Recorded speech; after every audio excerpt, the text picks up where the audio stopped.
মধ্যপ্রাচ্যে ইরানের যুক্তরাষ্ট্রের সামরিক হামলা নিয়ে তীব্র প্রতিক্রিয়া জানিয়েছেন নিউ ইয়র্কের সিটি মেয়র জোহরার মামদানি। তিনি মার্কিন প্রেসিডেন্ট ডোনাল্ড ট্রাম্প এর পদক্ষেপকে অবৈধ ও বিপজ্জনক বলে আখ্যা দিয়েছেন।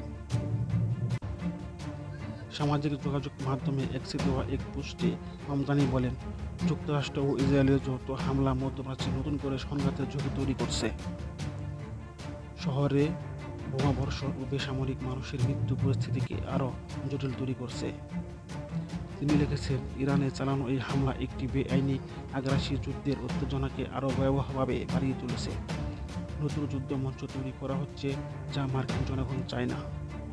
34 বয়সী এই ডেমোক্রেটটি আরও বলেন, এমন সামরিক পদক্ষেপ কেবল আঞ্চলিক স্থিতিশীলতাকেই হুমকির মুখে ফেলছে না, বরং আন্তর্জাতিক পর্যায়ে উত্তেজনা বাড়াচ্ছে।